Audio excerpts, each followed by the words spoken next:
حدیث جبریل سے متعلق۔ حدیث اس طرح ہے، عن عمر رضی اللہ عنہ بینما نحن جلوس عند رسول اللہ صلی اللہ علیہ وسلم ذات یوم اذ طلع علینا رجل شدید بیاض الثياب شدید سواد الشعر لا يرى عليه اثر السفر ولا يعرفه منا احد حتى جلس الى النبي صلی اللہ علیہ وسلم فاسند ركبتيه الى ركبتيه ووضع كفيه على فخذيه وقال يا محمد أخبرني عن الإسلام فقال رسول الله صلى الله عليه وسلم أن تشهد أن لا إله إلا الله وأن محمد رسول الله وتقيم الصلاة وتؤتي الزكاة وتصوم رمضان وتحج البيت إن استطعت إليه سبيلا قال صدقت فعجبنا له يسأله ويصدق قال فأخبرني عن الإيمان قال أن تؤمن بالله وملائكته وكتبه ورسله واليوم الآخر وتؤمن بالقدر خيره وشره قال صدقت قال فأخبرني عن الإحسان قال أن تعبد الله كأنك تراه فإن لم تكن تراه فإنه يراك قال فأخبرني عن الساعة قال ما المسؤول عنها بأعلم من السائل قال فأخبرني عن أمارتها قال فأخبرني عن أماراتها قال أن تلد الأمة ربتها وأن ترى الحفاة العراة العالة رعاء الشاء يتطاولون في البنيان ثم انطلق فلبثت مليا ثم قال يا عمر أتدري من السائل قلت الله ورسوله أعلم قال فإنه جبريل أتاكم يعلمكم دينكم رواه مسلم۔ یہ حدیث مبارک مسلم میں موجود ہے اور کتب احادیث میں حدیث جبریل کے نام سے اس حدیث کو جانا جاتا ہے، کیونکہ اس حدیث میں جبریل علیہ السلام نبی اکرم صلی اللہ علیہ وسلم کی مجلس میں انسانی شکل میں حاضر ہو کر سوالات کرتے ہیں، تو اس بنا پر حدیث جبریل کے نام سے اس حدیث کو جانا جاتا ہے۔ حدیث طویل ہے، انشاءاللہ العزیز نصف حدیث کا آج کا درس ہوگا اور باقی نصف انشاءاللہ العزیز کل۔ اس کا ترجمہ عمر بن خطاب رضی اللہ تعالیٰ عنہ سے روایت ہے کہ اس درمیان میں کہ ہم اللہ کے رسول صلی اللہ علیہ وسلم کے پاس بیٹھے ہوئے تھے، ایک دن اچانک ایک آدمی آیا اور وہ بہت ہی سفید کپڑے پہنے ہوئے اور شدید بہت زیادہ اس کے بال کالے تھے اور سفر کے آثار اس پر نہیں دکھائی دے رہے تھے، اور نہ ہم میں سے کوئی اس کو جانتا تھا۔ وہ اللہ کے رسول صلی اللہ علیہ وسلم کے پاس آ کر بیٹھ گیا، اپنے گھٹنوں کو اللہ کے رسول صلی اللہ علیہ وسلم کے گھٹنوں سے لگا دیا اور اپنے ہاتھوں کو اپنے گھٹنوں پر رکھا، اور اس کے بعد سوال کیا یا محمد اخبرنی عن الاسلام، کہ محمد صلی اللہ علیہ وسلم مجھے اسلام کے بارے میں کچھ خبر نہیں۔ جواب میں نبی اکرم صلی اللہ علیہ وسلم نے ارشاد فرمایا کہ تم گواہی دو لا الہ الا اللہ کی اور محمد رسول اللہ۔ اسلام یہ ہے کہ تم گواہی دو لا الہ الا اللہ اور محمد رسول اللہ کی، اور نماز قائم کرو، زکوٰۃ ادا کرو اور رمضان رمضان کے روزے رکھو اور اگر استطاعت ہو تو کعبۃ اللہ کا حج کرو۔ تو اس شخص نے کہا کہ صدقت، آپ صحیح کہہ رہے ہیں۔ تو حضرت صحابہ رضی اللہ عنہم اجمعین کہتے ہیں فعجبنا له، ہمیں اس شخص پر تعجب ہو، یسألہ و یصدقہ، سوال کر رہا ہے اور پھر تصدیق بھی کر رہا ہے۔ پھر اس کے بعد اس شخص نے سوال کیا کہ مجھے ایمان کے بارے میں کچھ خبر دی۔ تو نبی اکرم صلی اللہ علیہ وسلم نے ارشاد فرمایا کہ تم ایمان رکھو اللہ پر، اس کے فرشتوں پر، اس کی کتابوں پر، اس کے رسولوں پر اور آخرت کے دن پر اور تقدیر کے برے اور بھلے ہونے پر۔ پھر اس نے کہا کہ آپ نے سچ کہا۔ پھر اس نے تیسرا سوال کیا مجھے خبر دیجیے احسان کے مطابق۔ تو اللہ کے رسول صلی اللہ علیہ وسلم نے فرمایا احسان یہ کہ تم اللہ کی عبادت کرو اس طرح گویا کہ تم اس کو دیکھ رہے ہو، اگر نہیں تو وہ تم کو دیکھ رہا ہے۔ پھر اس کے بعد اس نے سوال کیا کہ مجھے قیامت کے متعلق کچھ بتائیے۔ تو نبی اکرم صلی اللہ علیہ وسلم نے فرمایا جس سے پوچھا جا رہا ہے وہ زیادہ جاننے والا نہیں، پوچھنے والے سے۔ جسے پوچھا جا رہا ہے وہ پوچھنے والے سے زیادہ جاننے والا نہیں۔ تو پھر اس شخص نے کہا کہ مجھے اس کی نشانیوں کے بارے میں بتائیے۔ تو اللہ کے رسول صلی اللہ علیہ وسلم نے جواب میں ارشاد فرمایا ان تلد الامۃ ربتہا، کہ لونڈی اپنے مالکہ کو، اپنے آقا کو جنے گی، اور تم دیکھو گے ننگے سر، ننگے بدن، تنگ دست لوگ بکریوں کو چرانے والے اونچی اونچی حویلیوں میں زندگی بسر کریں گے۔ پھر وہ شخص چلا گیا۔ حضرت عمر رضی اللہ تعالیٰ عنہ کہتے ہیں میں کچھ دیر رک گیا، پھر اس کے بعد اللہ کے رسول صلی اللہ علیہ وسلم نے مجھ سے سوال کیا کہ عمر تمہیں پتہ ہے یہ شخص کون تھا؟ تو میں نے کہا کہ اللہ اور اس کے رسول کو معلوم۔ تب آپ صلی اللہ علیہ وسلم نے ارشاد فرمایا یہ جبریل تھے، تمہیں تمہارا دین سکھانے کے لیے آئے تھے۔ انشاءاللہ العزیز اس طویل حدیث کے کچھ حصے کے بارے میں ہم گفتگو کریں گے۔ سب سے پہلی بات، اللہ کے رسول صلی اللہ علیہ وسلم اپنے صحابہ سے بہت زیادہ قریب رہا کرتے ہیں۔ ایک اور چیز ذہن میں رکھیں، اس حدیث میں جبریل علیہ السلام بحیثیت طالب علم اور نبی اکرم صلی اللہ علیہ وسلم بحیثیت معلم۔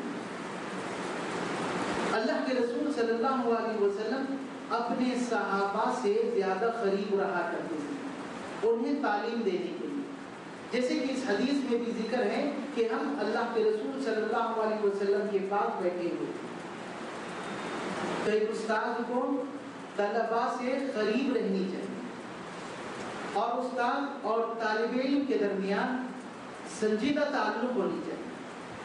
ایک استاد اور طالب علم کے درمیان سنجیدہ تعلق رہنی چاہیے۔ دوسری بات،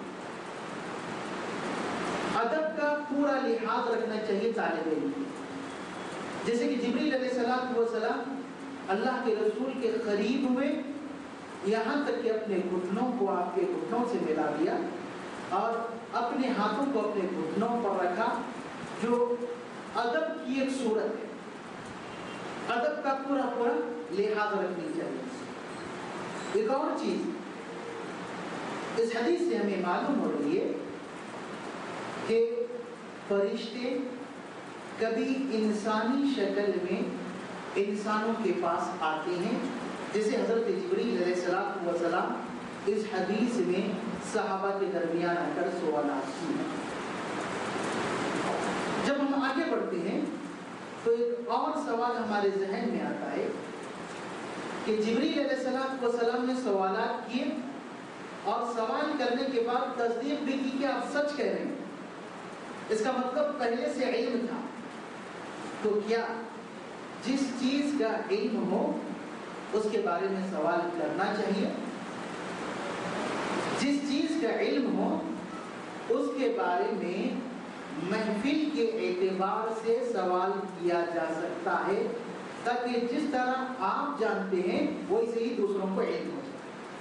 ایک غرض اگر ہو، نہیں صرف بحث و مباحثہ کرنا ہے، بحث میں اور بیکار کی باتوں میں الجھنا ہے اس لیے سوالات کیے جا رہے ہیں، تو یہ درست نہیں۔ تعلیم کے ادب کے خلاف سوال اس لیے کیا جا سکتا تاکہ اس سوال کے ذریعے دوسروں کے علم میں اضافہ۔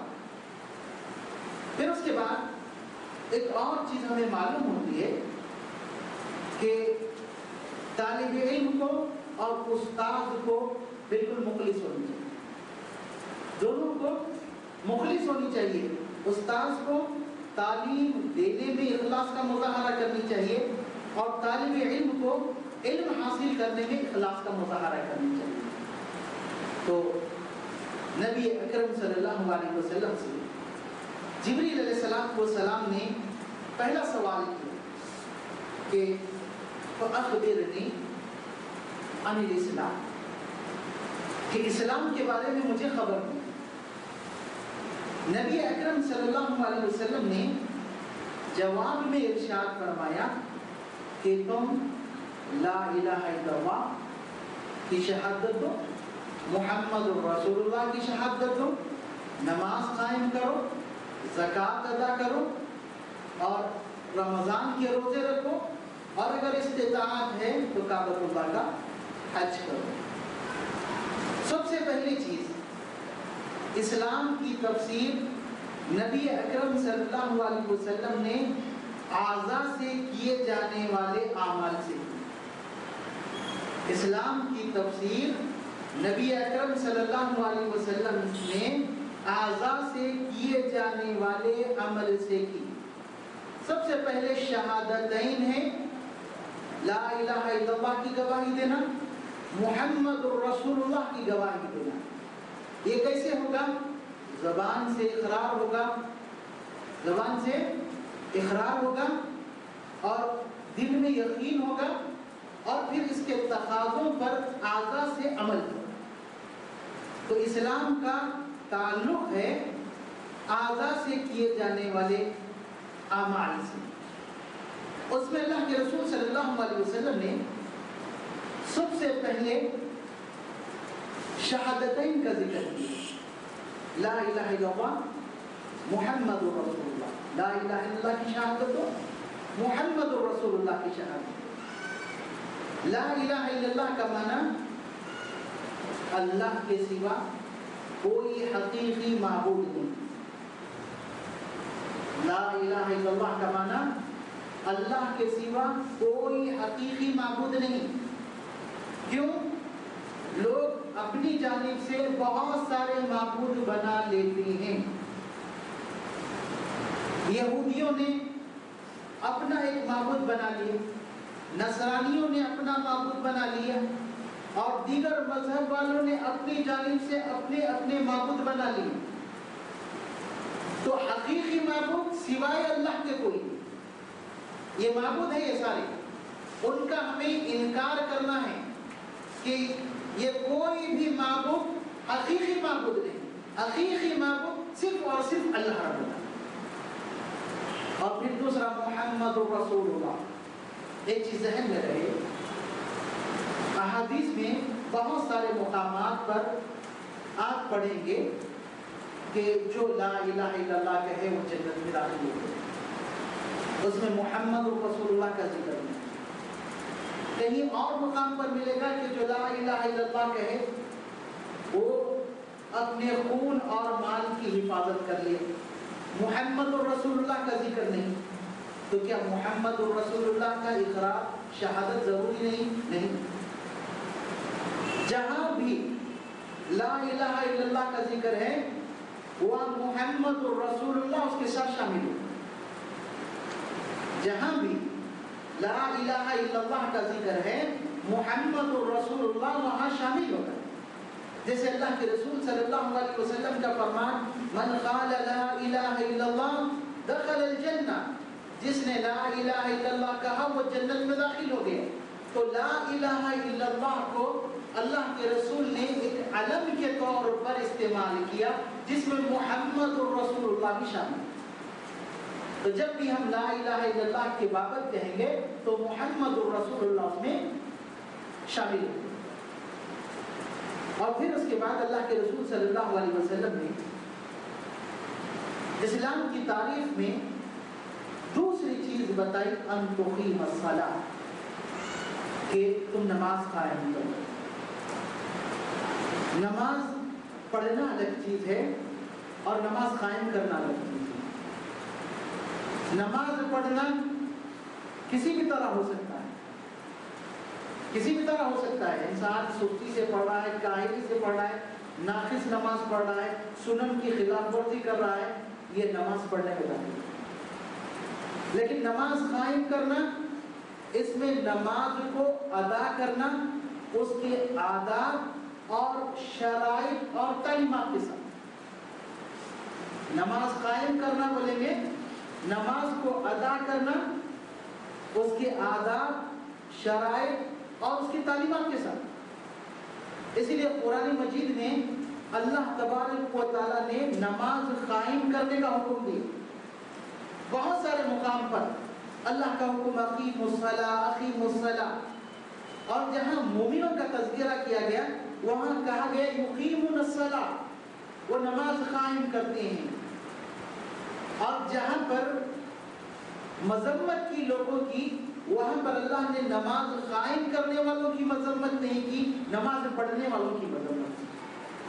فویل للمصلین، کہ نماز پڑھنے والوں کے لیے ہلاکت ہے۔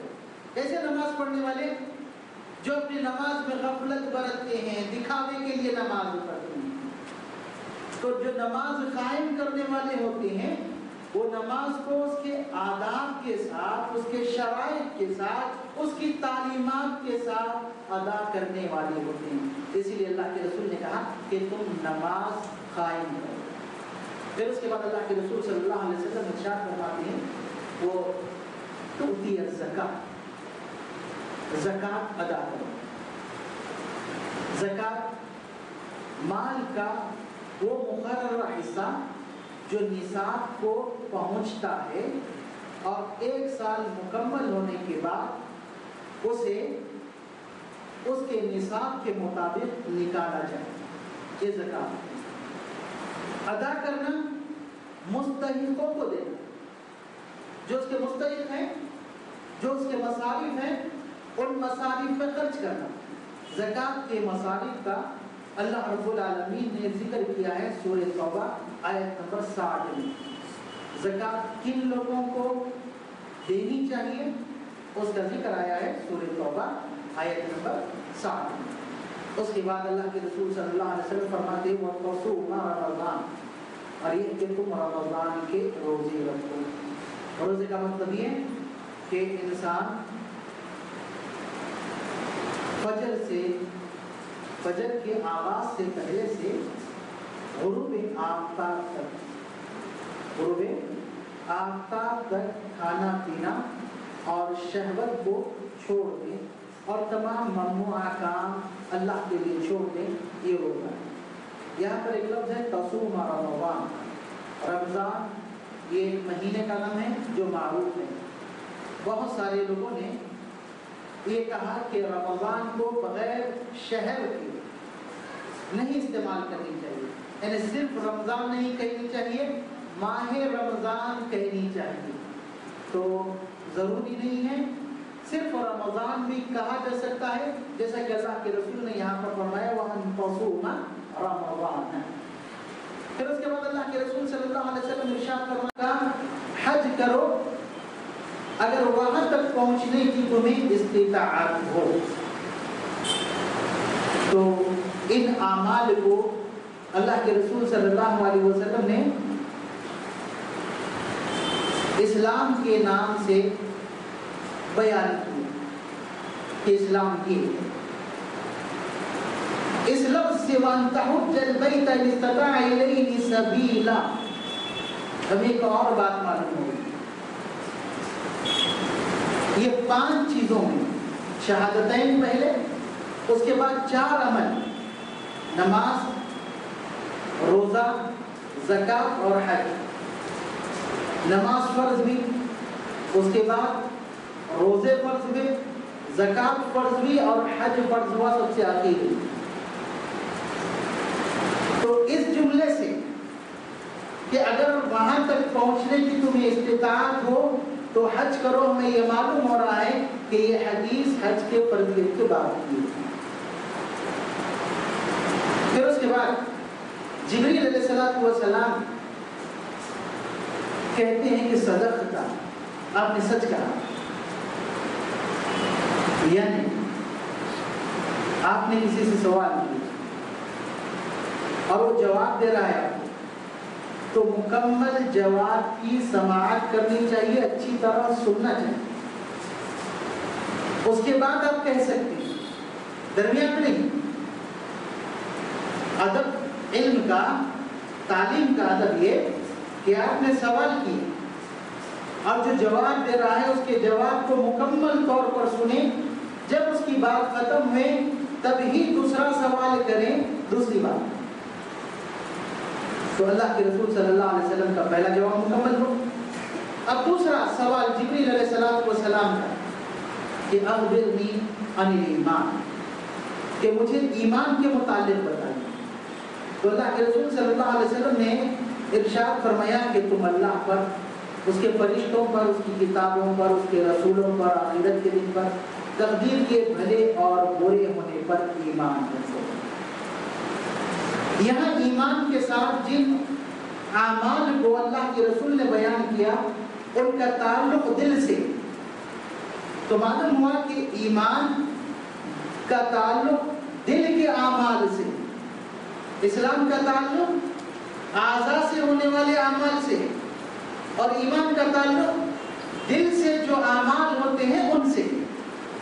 اب اسی طریقے سے ایک اور بات ذہن میں رہیں کہ ایمان کے 5 ارکان ہیں اور اسلام کے 6 ارکان۔ ایمان کے 5 ارکان، شہادتین، نماز قائم کرنا، روزے رکھنا رمضان کے، زکات دینا اور حج کرنا۔ یہ 5 باتیں اسلام میں بیان کی گئی اور انہیں ارکان اسلام کہا جاتا ہے۔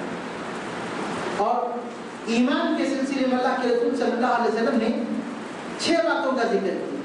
اللہ پر ایمان، ملائکہ پر ایمان، اور کتابوں پر ایمان، رسولوں پر ایمان، آخرت کے دن پر ایمان، تقدیر پر ایمان۔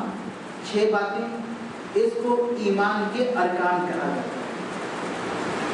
جہاں اسلام کا لفظ کہا جائے گا ایمان اس کے اندر داخل ہو جائے گا، اور جہاں ایمان کا لفظ آئے گا اسلام اس کے اندر داخل ہو جائے گا۔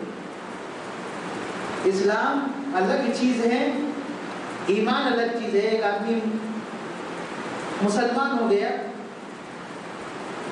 ایک آدمی مسلمان ہو گیا اور عمل کر رہا ہے، تو ہم جب اس کو مسلمان کہیں گے تو اس کے ساتھ ساتھ اس پر مومن کا بھی اطلاق۔ ایک آدمی مسلمان ہو گیا، عمل کرنا شروع کیا، نماز ادا کر رہا ہے، زکات ادا کر رہا ہے، عمل شروع کیا، تو ہم جب اسے مسلم کہیں گے تو اس پر مومن کا بھی اطلاق ہوگا۔ تو جہاں کہیں بھی اسلام کا لفظ آئے گا ایمان اس کے اندر شامل ہوگا، جہاں ایمان کا لفظ آئے گا اسلام اس کے اندر شامل ہوگا۔ تو نبی اکرم صلی اللہ علیہ وسلم نے ایمان میں سب سے پہلے ایمان باللہ کو مقدم کیا۔ اللہ پر ایمان سب سے پہلے ذکر، درست نہیں ہے تو باقی کے تمام ارکان بھی اس کے درست نہیں ہیں۔ ایمان باللہ اگر درست ہے تو دیگر ایمان کے ارکان بھی درست ہو سکتے ہیں، لیکن ایمان باللہ درست نہیں ہے تو دیگر ارکان درست ہو تو اس کا کوئی فائدہ نہیں۔ اللہ پر ایمان سے مطلب کیا ہم مختصر الفاظ میں کہہ سکتے ہیں کہ اللہ پر ایمان سے مطلب اس کے وجود پر ایمان، اس کی ربوبیت پر ایمان، اس کی الوہیت پر اور اس کے اسماء و صفات پر ایمان، اور ساتھ ہی ساتھ اس بات پر ایمان کہ وہ عرش پر مستوی ہے اور اپنے بندوں کے تمام احوال سے بخوبی واقف ہے، اور رات کے آخری پہر آسمان دنیا پر نزول فرماتا ہے۔ یہ ایمان ہے۔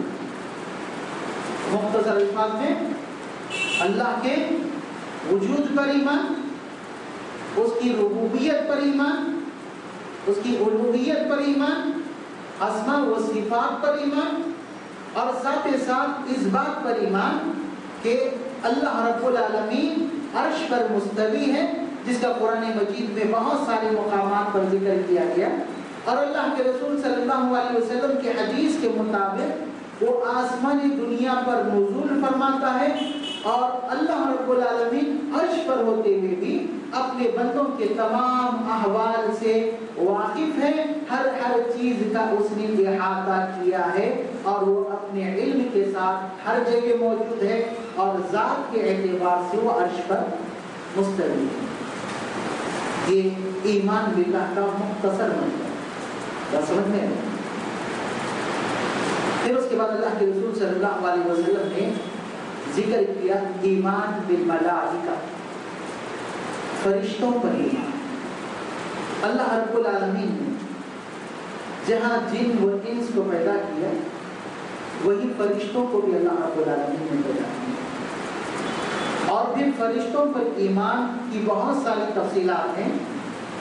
ان میں سے کچھ باتیں ہیں کہ جن فرشتوں کے نام ذکر کیے گئے ہم ان پر بھی یقین رکھیں گے، جیسے جبریل علیہ السلام کا ذکر آیا ہے، اور ان کو ایک ذمہ داری دی گئی ہے جو وہ ادا کرتے ہیں، اللہ کے پیغامات انبیاء تک پہنچانے۔ اور پھر اسی طریقے سے میکائیل اور اسرافیل کا ذکر آیا ہے، اور ملک الموت کا ذکر آیا ہے۔ اسی طریقے سے ملک الجبال کا بھی احادیث میں ذکر آیا، پہاڑوں کا فرشتہ۔ اور احادیث سے ہمیں قرآن اور احادیث سے اور بھی بہت سارے نام ہمیں معلوم ہوتے ہیں کہ جہنم کا داروغہ بھی ایک فرشتہ ہوگا جس کا نام مالک ہوگا۔ اسی طریقے سے کرامن کاتبین کے نام سے بھی اللہ نے فرشتوں کا ذکر کیا جو انسان کے اعمال کو لکھتے ہیں۔ اسی طریقے سے نبی اکرم صلی اللہ علیہ وسلم نے احادیث میں ذکر کیا کہ انسان کی تدفین کے بعد قبر میں اس سے دو فرشتے سوال کرتے ہیں جنہیں منکر اور نکیر کہتے ہیں۔ اور بہت ساری تفصیلات ہیں، جن میں سے ایک بات یہ کہ ان کی تعداد کتنی ہو سکتی ہے، تو ان کی تعداد بہت ساری ہے۔ ہر انسان کے ساتھ اللہ نے فرشتے لگا رکھے، جسے معلوم یہ کہ انسان سے زیادہ ان کی تعداد ہے۔ پھر ایک اور حدیث ہمیں ملتی ہے بیت المعمور سے متعلق، کہ بیت المعمور آسمان پر ایک مقام ہے، ایک گھر ہے جس کے بارے میں دو باتیں ہیں۔ ایک روایت میں ہے کہ فرشتے اس میں داخل ہوتے ہیں، ایک دوسری روایت میں ہے کہ فرشتے اس میں نماز پڑھتے ہیں۔ تو اللہ کے رسول صلی اللہ علیہ وسلم کے فرمان کے مطابق 70,000 فرشتے روزانہ اس میں داخل ہوتے ہیں، نماز پڑھتے ہیں، اور جو آج داخل ہو جائیں پھر کبھی ان کی باری نہیں۔ اتنی زیادہ ان کی تعداد ہے۔ اور اللہ رب العالمین نے فرشتوں کو بہت ساری ڈیوٹیاں دی ہیں، بہت ساری ذمہ داریاں دی جس کو وہ اچھی طریقے سے ادا کرتے ہیں، جیسے انسان کی حفاظت ہے، اور انسان کی حفاظت کے سلسلے میں بہت ساری باتوں کا ذکر آیا ہے۔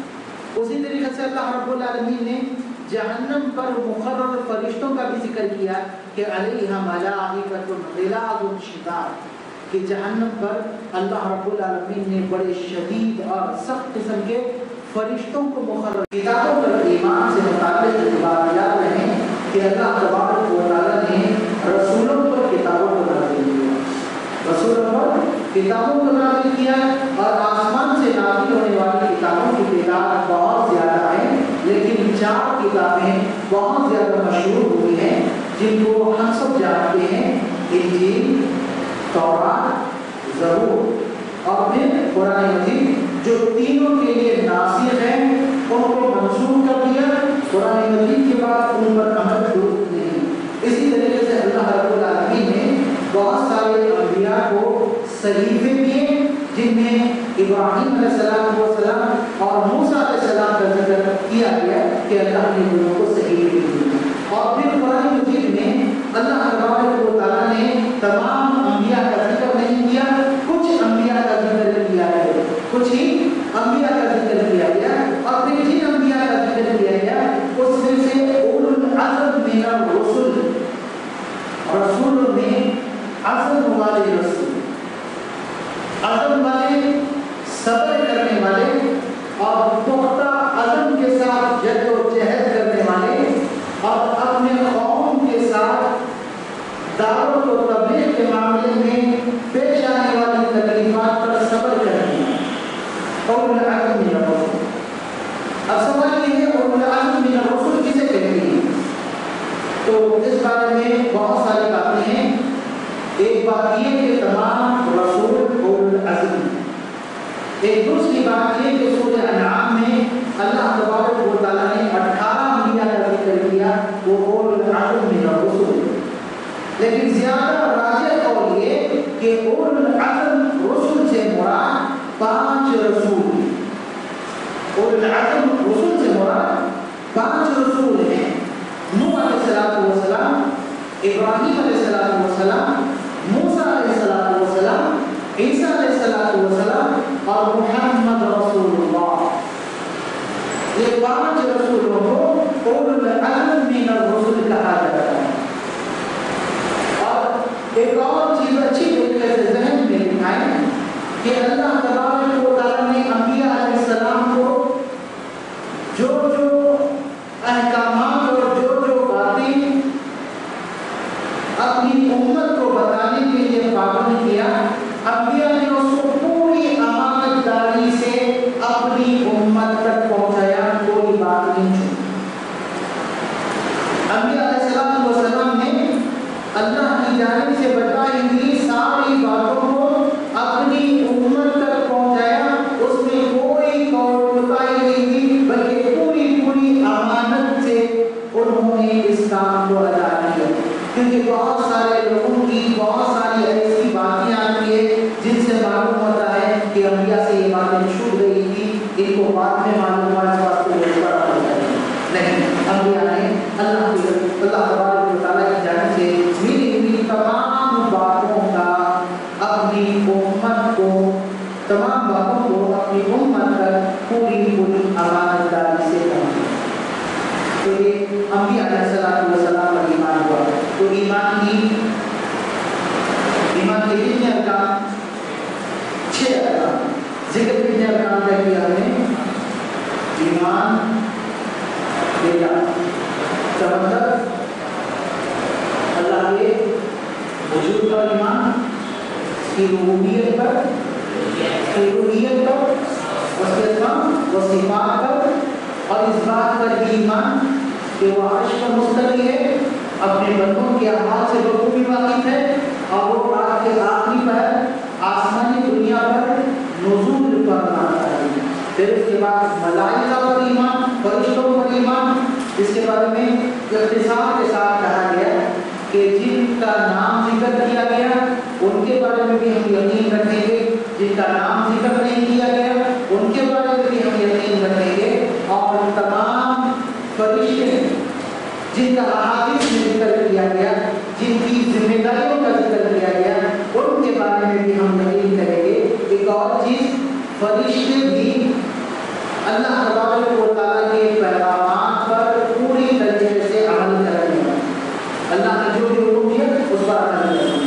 اسی طریقے سے جبریل علیہ السلام کا یہ کام تھا کہ انبیاء تک اللہ کے پیغامات کو پہنچانا, جس کو انہوں نے پوری ذمہ داری سے ادا کیا. اور یہ کہنا کہ جبریل نے غلطی کی اور علی کے پاس نہیں آئے, یہ غلط بات ہے. ایک اور چیز جس کا اس حدیث میں بھی ذکر ہے اور سورہ مریم میں بھی تذکرہ ہے کہ جبریل علیہ السلام انسانی شکل میں بھی کبھی آیا کرتے تھے, جیسے اللہ کے رسول کے پاس اس محفل میں آئے, اور حضرت مریم کے پاس بھی جبریل علیہ السلام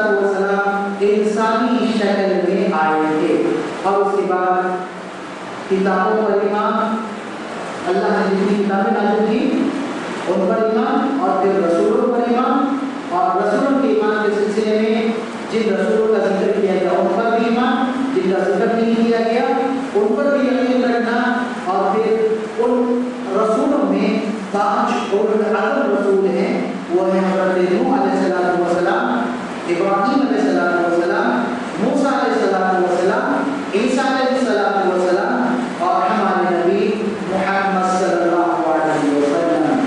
انشاءاللہ ما بقیہ درس کل ہوگا، اس حدیث کو کل مکمل